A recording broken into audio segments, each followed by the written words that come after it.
우리는 모세의 소명과 사명에 대해서 살펴보고 있는데요. 하나님으로부터 소명과 사명을 받은 모세, 그 즉시로 제가 여겠습니다, 제가 가겠습니다, 이렇게 수락을 합니까? 아니면 계속해서 거부의 의사를 표현합니까? 후자죠. 계속해서 거부해요. 그러니까 오늘 본문 11절의 말씀도 원어적인 의미를 살려서 다시 봉독하자면, 사실 11절에는 번역으로는 정령이라는 단어가 없어요. 그러나 원어에는 분명히 나와 있거든요. 정령 내가 누구이기에 바로에게 가며 정령 이스라엘을 인도하여 내리이까. 이처럼 모세는 정령이라는 단어를 두 번이나 사용하면서 부정적으로 그렇게 고백을 하는데, 반면에 12절의 말씀 보면은요, 하나님께서 어떻게 말씀하시면 내가 정녕 너와 함께 있으리라. 그러니까 부정적으로 고백하는 모세에게 하나님께서는 긍정적으로 반드시 함께 하실 것을 그렇게 약속하셨다라는 것입니다. 그래서 하나님의 함께 하심, 임마누엘의 약속 받은 모세, 이제 소명과 사명에 대해서 마음이 좀 열렸을까요? 아니면 여전히 닫혀 있었을까요? 여러분, 칠판을 보시면은요, 지금 떨기나무 불꽃 가운데 있는 하나님과 모세가 대화하는 장면이에요. 크게 5번 밀당을 합니다. 하나님께서 모세에게 애굽으로 가라, 내가 너를 출애굽의 지도자로 세우겠다. 그러니까 모세가 뭐라고 그래요? 내가 누구이기에 바로에게 가며 이스라엘 백성들을 출애굽하겠습니까? 하나님께서 뭐라고 말씀하십니까? 내가 너와 함께 하겠다. 임마누엘의 하나님, 하나님이 함께 하신다라는 것은요, 하나님의 대변인이 된다라는 것이에요. 하나님의 전권대사가 돼가지고 신분도 바로보다 더 높아지고요, 애굽에 있는 신들보다 바로보다 더 큰 능력을 갖다가 주시겠다라는 거예요.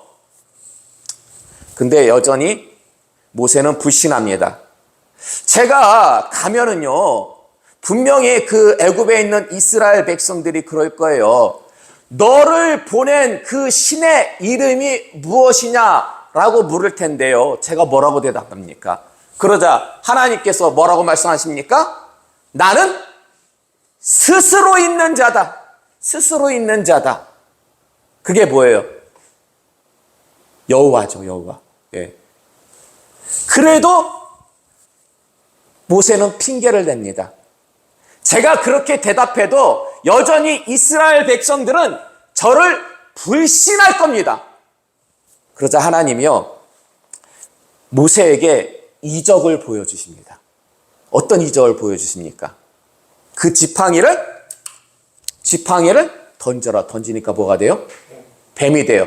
그리고 다시 그 꼬리를 잡으래요. 사실 뱀은 꼬리 잡으면은 100% 물려요. 뱀 잡을 때는 머리를 잡아야 되잖아요. 근데 하나님께서 꼬리를 다시 잡으니까 뭐가 돼요? 지팡이가 돼요. 그리고 손을 가슴에다가 품으래요. 이렇게 집어넣으래요. 넣었다 빼니까 손에 무슨 병이 걸려요? 그렇죠, 나병이 걸립니다. 그리고 다시 집어넣었다 빼니까 깨끗해져요. 예. 근데 하나님께서 또 한 가지 이적을 말씀하십니다. 이 두 가지를 못 믿겠거든 또 한 가지 이적을 펼쳐라. 여러분, 그게 뭔지 아십니까?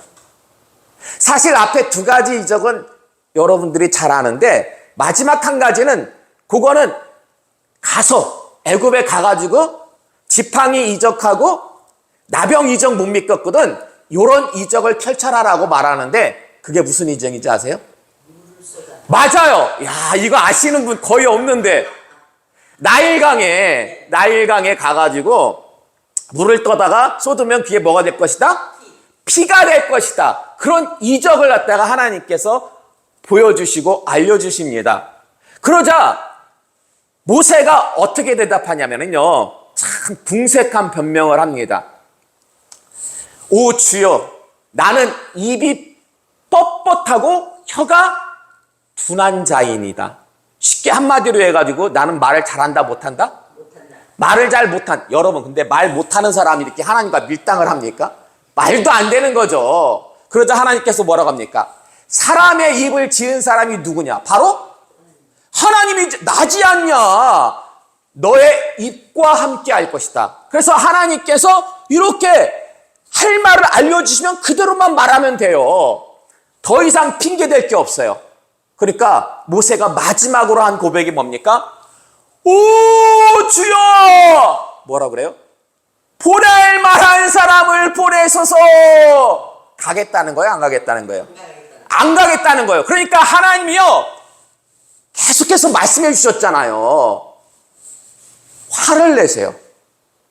야 이놈아! 네 형 누구?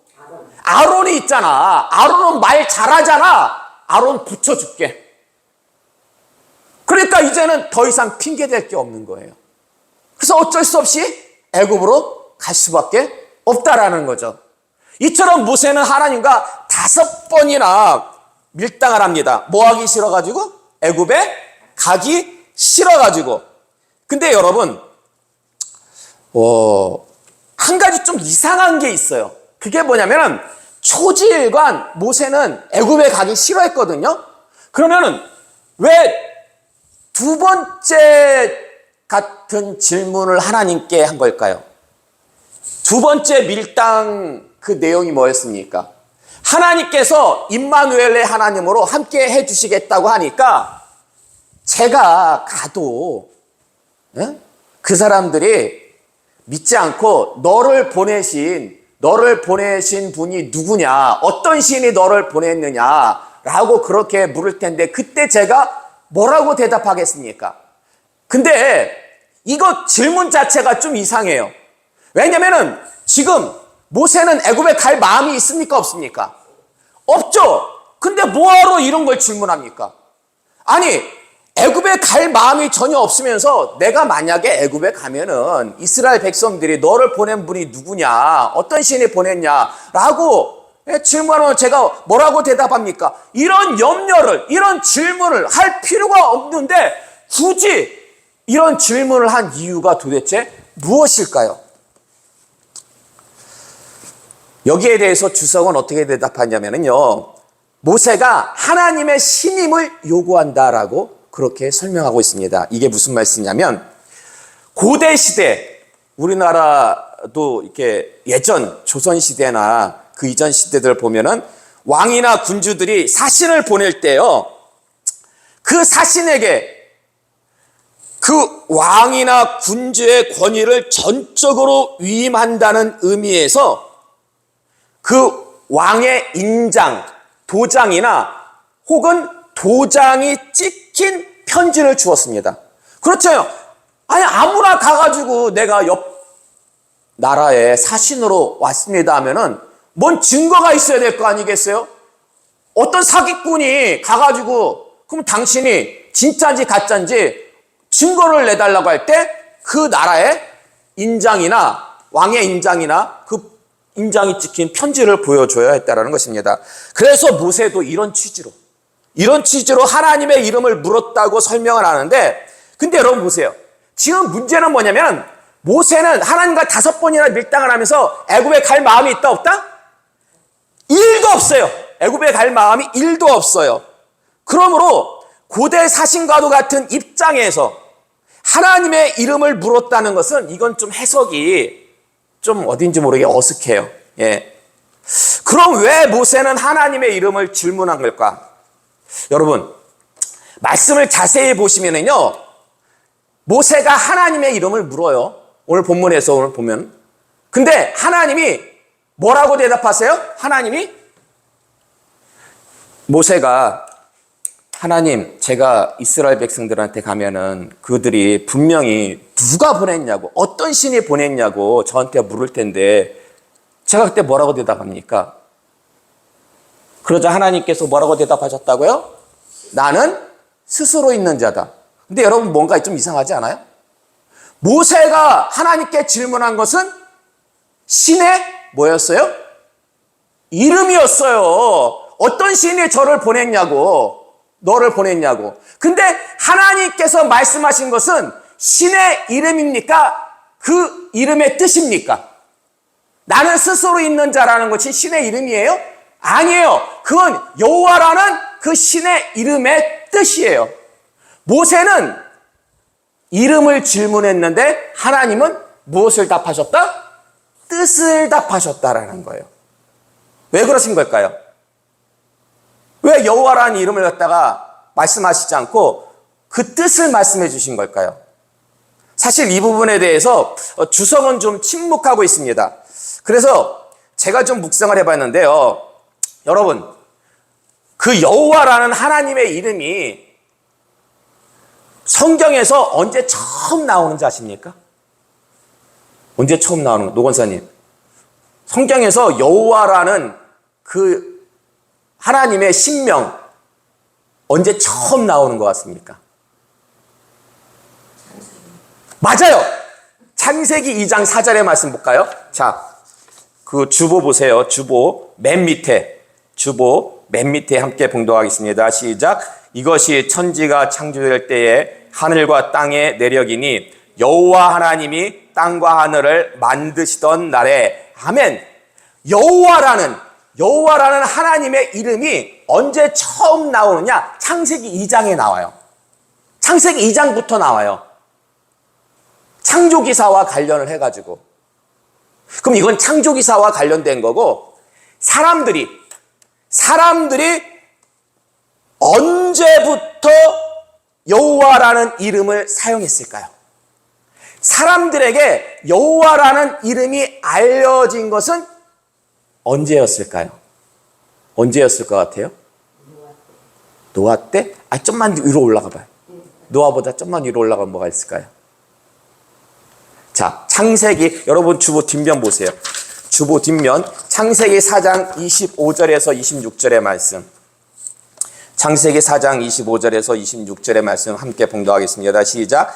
아담이 다시 자기 아내와 동침함에 그가 아들을 낳아 그 이름을 셋이라 하였으니 이는 하나님이 내게 가인이 죽인 아벨 대신에 다른 씨를 주셨다 함이며, 셋도 아들을 낳고 그의 이름을 에노스라 하였으며 그때의 사람들이 비로소 여호와의 이름을 불렀더라. 아멘.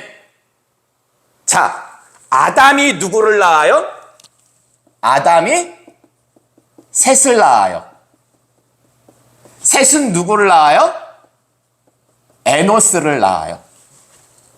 이게 그 원어적으로 보면은요, 에노스를 낳았을 때 그때 사람들이 여호와의 이름을 불렀다라는 것이 아니고 그 에노스가 여호와의 이름을 불렀다라는 것이 정확한 번역입니다. 예. 뭐 의미상 사람들이 불렀다고 해도 상관은 없지만은, 그러니까 최소한 여호와의 이름이 사용된 것은 언제다? 최소한 에노스 때 이미 여호와의 이름이 알려졌어요. 그러니까 에노스가 사용을 했겠죠. 그때에. 그럼 보세요. 지금 모세 시대, 시간이 한참 질러가지고 모세 시대 때에 애굽에 있는 이스라엘 백성들, 여호와라는 하나님의 이름을 알았을까요? 몰랐을까요? 어땠을 것 같아요? 학자들은 알았을 것이라고 추정을 합니다. 그렇기 때문에 모세도 당연히 알았을 거라고 그렇게 추정을 합니다. 그러면은 모세는 왜 알면서 질문한 걸까요?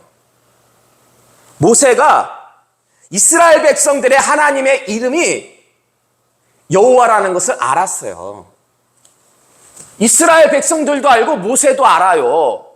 근데 굳이 나를 보내신 그 하나님이라는 것은 신이라는 뜻이에요.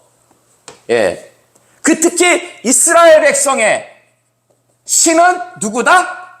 여호와. 다 알았어요.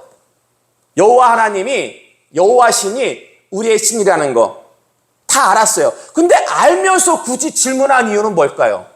알면서. 아니 이스라엘 백성들이 모시는 신이 한 10개 되고 한 20개 되면은 그 중에서 어떤 신이 보냈는지 그렇게 질문할 수 있지만은 유일하신 하나님 한 분이거든요. 여호와. 아는데 굳이 그 이름을 갖다가 질문한 이유는 도대체 뭘까요? 이에 대해서 일부 학자는 이렇게 해석을 합니다. 이거는 모세가 사회적인 습관 때문에 이렇게 질문했다고 합니다. 이게 무슨 말씀이냐면 당시 애굽에는요 많은 신이 있었는데 그 중에서도 대표적인 신이 8개의 신이 있었다고 합니다. 대표적인 것이 8개의 신. 그래가지고 만약 누군가가 어디 가가지고 내가 신으로부터 위임을 받아가지고 여기 왔습니다. 그러면은 사람들이 묻는데요. 신이 최소한 8개가 되잖아요. 큰 신이. 그러면 도대체 어떤 신, 예? 어떤 신이 보내서 왔습니까? 우리 동네만 해도요. 여기 그 교회 숫자하고 그 조그만한 그 무당집 있잖아요. 점집 숫자가 비슷해요. 한 10개 내외 됩니다. 조그만한 교회나 조그만한 점집들. 근데 그 점집들 보면은 희한해. 교회는 다 교회야. 이름이. 근데 그 점집들은요. 보면은 신 내린 그 신이 뭐 선녀신도 있고 무슨 뭐 애기 동자도 있고 뭐 신마다 뭐 여러 가지 막 이름이 막 있는 거야. 그러니까 애굽도 마찬가지였어요. 그래가지고 자기가 어떤 신의 위임을 받아서 왔다고 하면 어떤 신이 보냈는데 이렇게 묻는 게 반드시 습관화되어 있었다고 합니다. 사회적으로. 그럼 보세요. 이런 습관이 애굽에 만연했는데 이스라엘 백성들이 거기서 최소한 400년 이상을 살았어요. 최소한 400년 이상을 살았다면은 애굽 백성들도 그런 습관에 물들어 있었을 가능성이 있다라는 거예요. 그래서 모세가 하나님의 이름을 물었을 것이다 라고 그렇게 해석을 하는데 근데 사실 이 주장도 제가 볼 때 매끄럽지가 않아요. 왜냐면은 지금 모세는 애굽에 갈 마음 있어요, 없어요? 애굽에 갈 마음 전혀 없잖아요. 그리고 원래부터 하나님의 이름 여호와 알았어요, 몰랐어요? 알고 있었어요. 그렇기 때문에 단순히 사회적인 습관 때문에 하나님의 이름을 질문했다는 거 이거 여전히 매끄럽지가 않은데요. 왜 그러면 모세는 하나님의 이름 여호와를 알고도 이렇게 질문을 한 것일까? 저는 이게요. 모세의 회의적인 질문이라고 봅니다. 회의적인 질문. 회의적이라는 게 긍정적입니까? 부정적입니까? 부정적이죠. 자, 보세요. 모세가 지금 하나님과 5번이나 밀당을 하잖아요. 하나님께서 소명과 사명을 주고자 하시는데 5번이나 밀당을 해요. 이적까지도 보여주시는데 그러면 모세가 끝까지 거부한 원인, 가장 큰 원인 어디에 있다고 보십니까? 권사님, 모세가 하나님의 그 명령을 끝까지 거부한 가장 큰 원인이 어디에 있다고 보세요? 제 생각에는 모세가 자신이 없다. 자신이 없다. 왜 자신이 없을까요? 자기를 알아줄 사람이 지금 왕이 알아주지도 않고 예. 자기 말을 믿지도 않고 들어주지도 않는다. 예, 그것도 원인이 될 수 있는데 지금 모세가 가겠다는 거예요? 아니면 하나님이 보내시겠다는 거예요?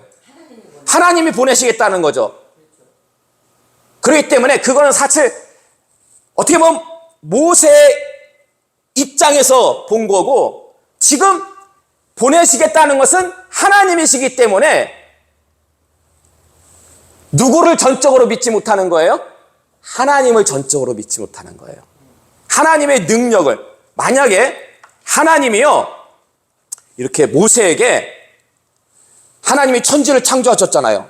그 천지를 창조하실 때 환상이라든지 앞으로 있을 출애굽의 그 환상을 갖다가 보여주셨다.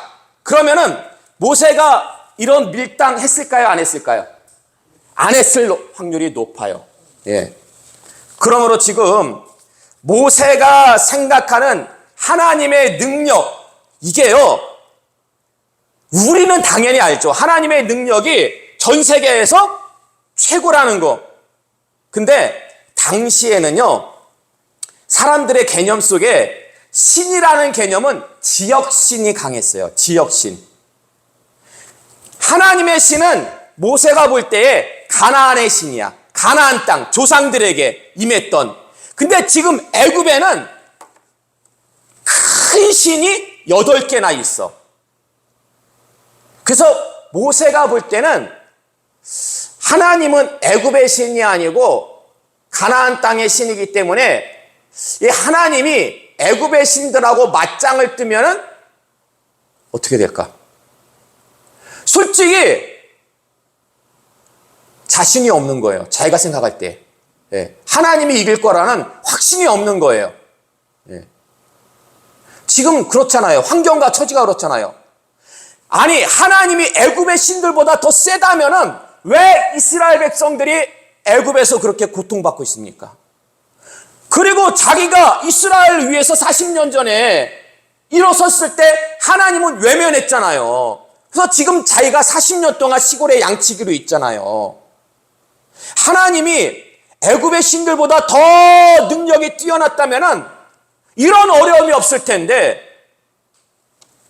그래서 이렇게 보면은 우리가 좀 모세가 하나님께 질문하는 어떤 표면적인 그 이유만 볼 것이 아니라 그 내면을 좀 들여봐야 될 것 같아요. 분명히 하나님께서는 내가 너와 함께 하겠다. 임마누엘의 하나님이에요. 하나님이 함께 하시면 못할 게 없잖아요. 근데 모세의 생각에는 하나님이 나와 함께 할지라도 그 하나님이 애굽의 신들보다 더 뛰어난 것 같지가 않은데, 탁월한 것 같지가 않은데, 그래봤자 내가 애굽에 가가지고 성공하기보다는 개고생할 확률이 더 많은 것 같은데 라는 의심이 있었다라는 거죠. 그래서 여러분 보세요. 모세가 하나님이 함께 하시겠다는 말씀을 듣고 제가 가면은 이스라엘 백성들이 저한테 물을 텐데 너를 보내신 그 신의 이름이 무엇이냐. 이거는요, 제가 볼 때 모세가 하나님께 진정으로 묻고자 하는 게 아니에요. 모세가 진짜로 하나님께 묻고 싶은 것은 무엇을 묻고 싶었을까요? 하나님, 애굽에는 큰 신이 8개나 있거든요. 하나님은 가나안 땅의 신이잖아요. 하나님이 저 애굽에 있는 그 신들보다 더 뛰어난 신입니까? 능력이 탁월합니까? 솔직히 이거 물어보고 싶었던 거예요.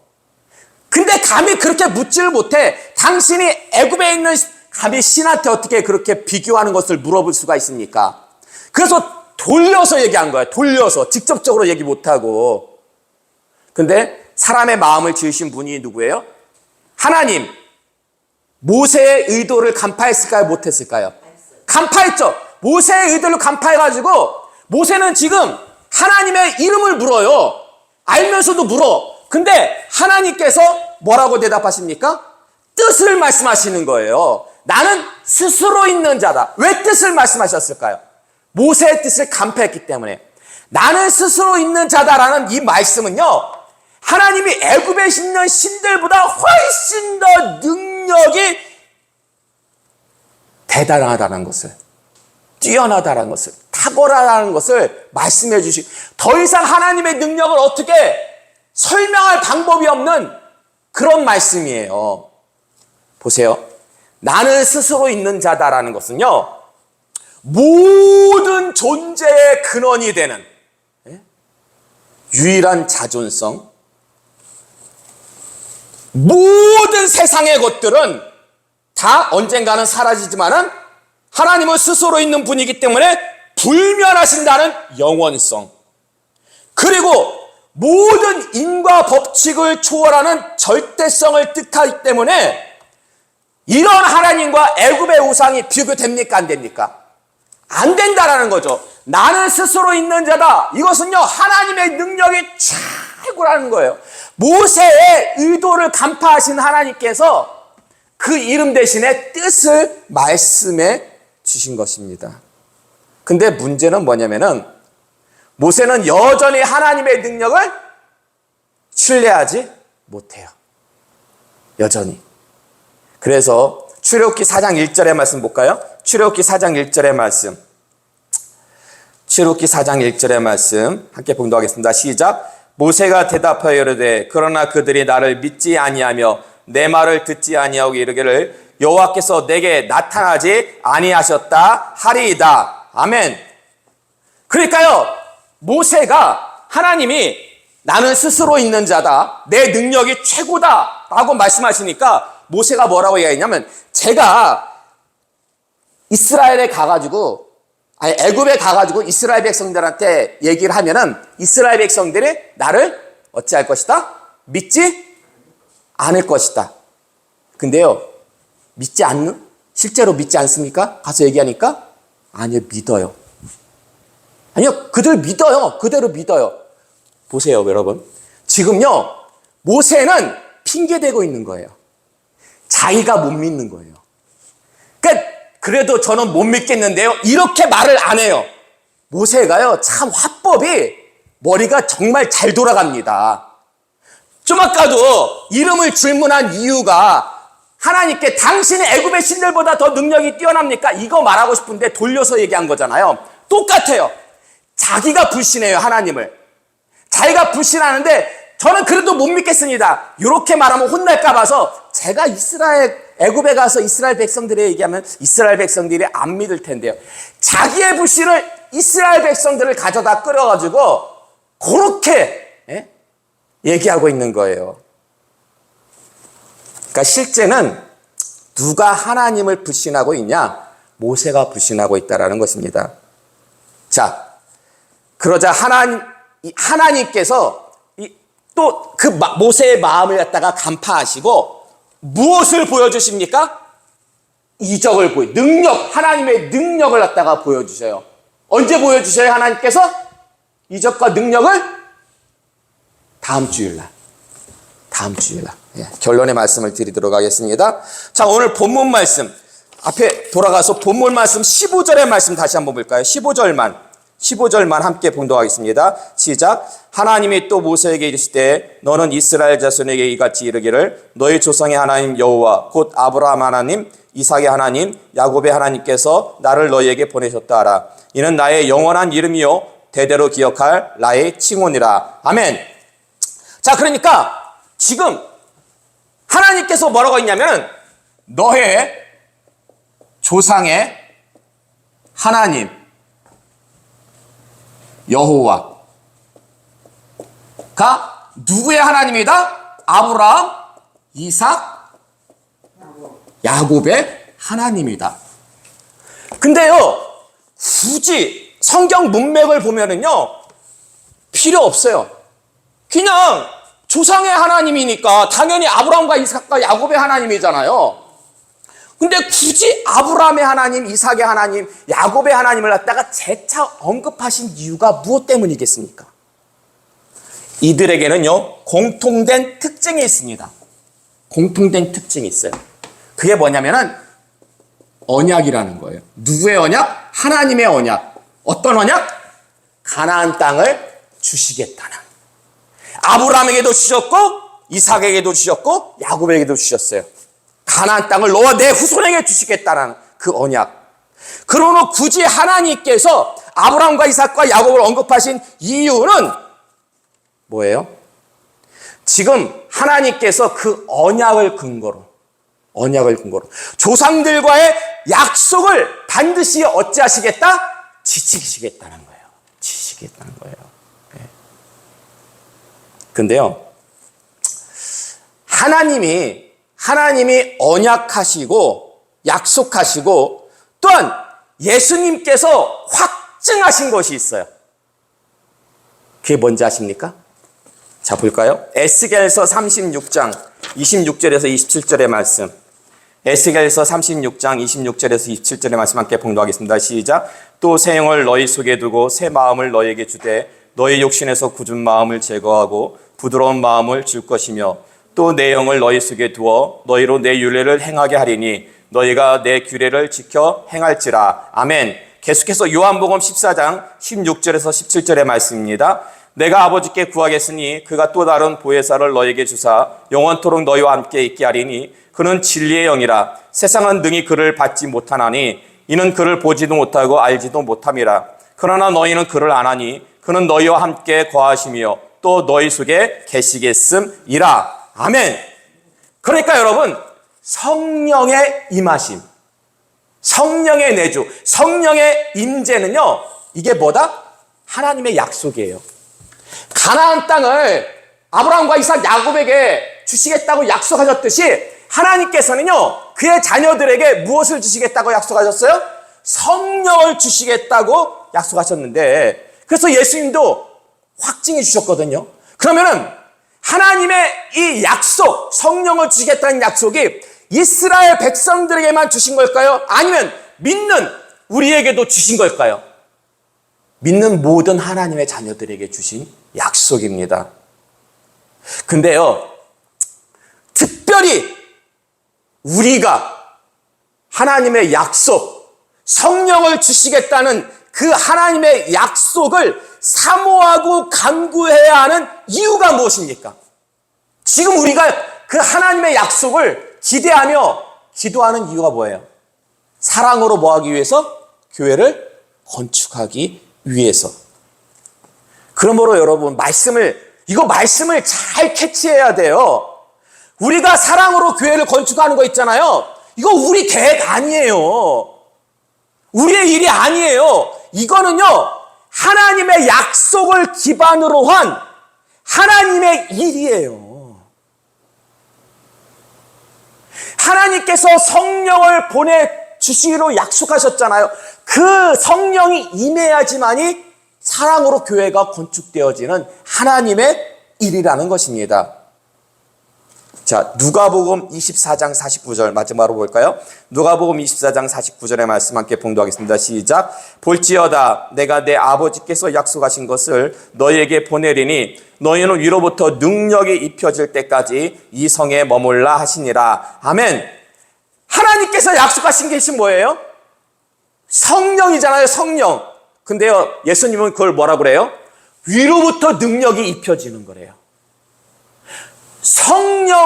성령은요, 성령의 임재는 그냥 소리 없이 왔다 가는 게 아니에요. 성령을 받으면요, 능력이 위로부터 입혀져요. 내 안에 있는 쓴뿌리들이 다 불타고요. 내가 온전히 전인격적으로 하나님께 온전히 충성하고 헌신할 수 있는 그런 인격체가 된다고요.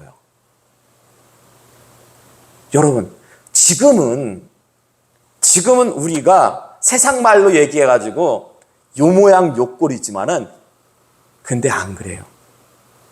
안 그래요. 하나님은 요 모양 요 꼴일 때 다 쓰셨더라고요. 모세가요, 애굽의 왕자, 개선 장군일 때 쓰지 않으셨어요. 시골 양치기일 때. 모세가 시골에서 양치는 목동이었을 때, 요셉이 감옥에 있을 때, 하나님은 어렵고 힘들 때, 정말 낮아지고 낮아졌을 때 들어서 쓰셨어요. 우리 교회를 하나님께서 이렇게 낮추신 이유가 무엇일까요? 하나님의 새 일을 하기 위해서. 그러기 위해서는 위로부터 능력이 반드시 주어질 줄로 믿습니다. 능력이 주어지기까지 이제 조금만 참으세요. 하나님께서 올해 안에 분명히 하나님의 큰 일을 행하실 것입니다. 그리고 항상 기억하세요. 요 모양 요 꼴을 항상 기억하세요. 요 모양 요 꼴을 기억하지 않으면은 위로부터 능력이 입혀진 후에 교만하게 됩니다. 항상 겸손하라고, 내 힘 가지고 하는 것이 아니라고. 하나님은 우리를 요 모양 요 꼴로 만드신 후에 우리에게 능력을 주실 것입니다. 그런 하나님을 기대하면서 끝까지 간구하시는 여러분 다 되시기를 주님의 이름으로 축원합니다.